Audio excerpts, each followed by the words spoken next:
দেশের ১৩তম city corporation ঘোষণা হতে যাচ্ছে বগুড়া পৌরসভা। এই মধ্যে গণবিজ্ঞপ্তি জারি করেছে জেলা প্রশাসন ও পৌরসভা কর্তৃপক্ষ। বগুড়া সিটি কর্পোরেশন প্রতিষ্ঠার লক্ষ্যে নাগরিকদের করা আবেদনের গণশুনানিও শেষ হয়েছে।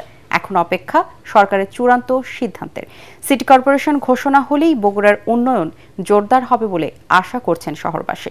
বগুড়া থেকে আজিজুল হাকিম রমুনের পাঠানো তথ্য ও ছবিতে আরো জানাচ্ছেন শরীফুল ইসলাম। 1876 সালে প্রতিষ্ঠিত হয় বগুড়া পৌরসভা। এর আয়তন প্রায় 70 বর্গ কিলোমিটার, যা দেশের ইতিহাসে সবচেয়ে বড় পৌরসভা। 2004 সালে এই পৌরসভাকে 12টি ওয়ার্ড থেকে বাড়িয়ে 21টি করা হয়। যানজট ও অপরিকল্পিত ড্রেনেজ ব্যবস্থা ও রাস্তার বেহাল দশায় দুর্ভোগে অতিষ্ঠ পৌরবাসী। এটি সিটি কর্পোরেশন হলে এসব সমস্যার সমাধান হবে বলে তাদের আশা। রাস্তাঘাটের উন্নয়নটা সর্বপ্রথম দরকার। সাধারণ মানুষ কি চায়? দুবেলা দুমুঠো ভালোভাবে খাবে আর স্বাধীনভাবে ভালোভাবে চলাফেরা করতে পারবে। রাস্তাঘাটগুলো ভালো হবে, আরো সুন্দর হবে, প্রশস্ত হবে, এখানে কিছু শিল্প কলকারখানা হবে।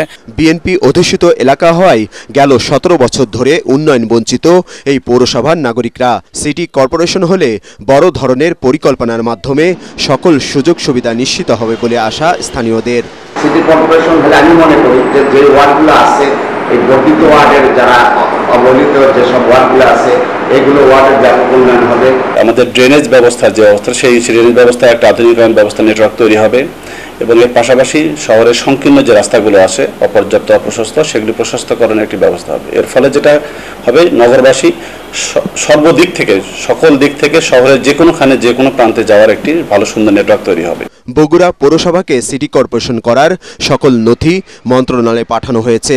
দেশের 13তম সিটি কর্পোরেশন হিসেবে খুব দ্রুতই বগুড়া পৌরসভাকে ঘোষণা করা হবে বলে জানালেন প্রশাসক। আমরা স্থানীয় সরকার বিভাগে প্রেরণ করেছি।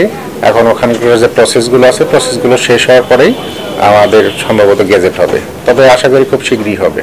সিটি কর্পোরেশন হলে বগুড়াবাসীর জীবনমান উন্নয়নের সাথে সাথে নতুন শিল্প বাণিজ্যের উন্নয়ন হবে, ত্বরান্বিত হবে অর্থনৈতিক প্রবৃদ্ধি।